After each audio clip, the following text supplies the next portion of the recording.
One of the key aspects of power sector reforms in any nation is the transition process from public sector to private sector controlled system.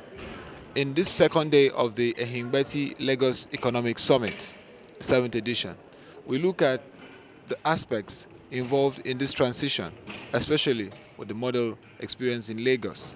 Experts from the public and private sector bear their minds on the issues involved, from even the labor process to the technical investors' involvement and even to the issue of government support. All these are put into the discussion on the need to bring efficiency to this transition and the various challenges involved and what are key to ensuring that this process becomes sustainable and successful, keying to national development. I welcome you to the second day of Ehingbeti 2014. The first session for the day, as you've all heard, is a very topical issue given where we are in the country today. It's talking about managing the transition from public sector to the private sector managed electricity industry. We were blessed by the fact that actually we had also labor unions that were already disintegrating and weak, and you didn't emerge. But we had some so-called energy unions still, which was, from time to time blackmailing the government. Because so much corruption and they were connected to mafia, that we dealt with it through law enforcement, and then the people were desperate.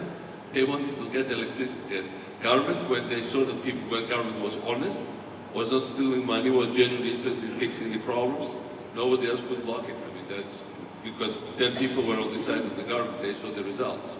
So it more or less this blackmail was sidelined. When I tell people that to provide power for Nigeria 24/7, if you use the normal international rule of thumb, using population and the population size, which basically says for 1 million people, you need 1,000 megawatts. So if we're 150 million, we need 150,000 megawatts. And in Nigeria today, we fluctuate between 2,500. I've seen 2,400 since I joined the sector, and maybe peak level 4,500. So the reality is, if you are going to 150 or even 100,000 megawatts and you are just at ground zero, which is 2,000, 3,000, is a long haul. But most people do not see that reality and do not believe that reality exists. More recently, another visionary leader, Mr. Babatunde Raji Fashola SAN, established a Ministry of Energy and Mineral Resources. It's part of this scheme to help smooth out the transition process. And I must say, the issues we've been talking about, we've talked about generation issues. And most of the time we talk about gas supply, we talk about vandalism.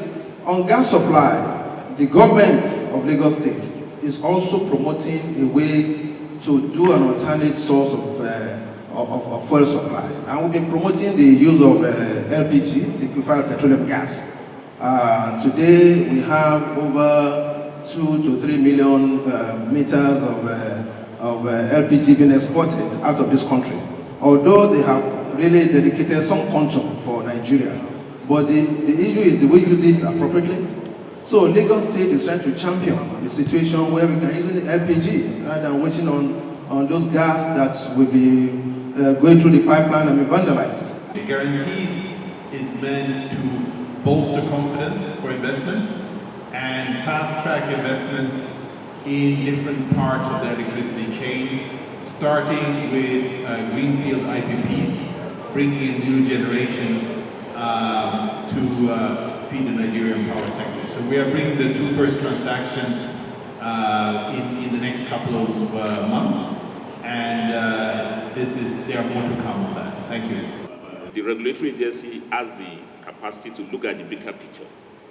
All those points that have been raised, the problem areas, contractors, politicians, investors themselves, of course, labor.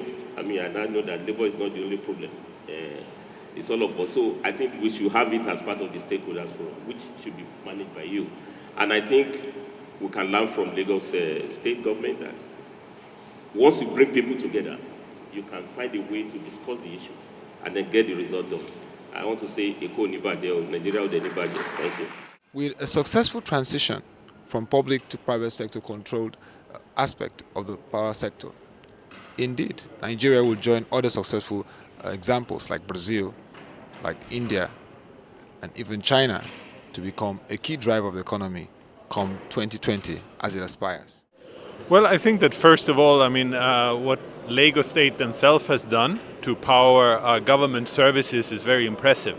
But knowing the size of Lagos, and it's paramount important to Nigeria as a country, I think that what we need to see now is going beyond those very ring-fenced services to really look at what can be done to improve the supply for the entire state and the whole metropolis as a whole.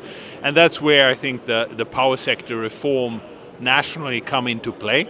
We need for Lagos State significant amount of new power generation. We need to strengthen call it the city grid, including the transmission around Lagos to make sure that power can be delivered to all parts of the state and the city. But I also think that there is a tremendous amount of work that needs to be done on the distribution level, all the way down to the consumers, about getting the services right, being transparent and open about what people can expect,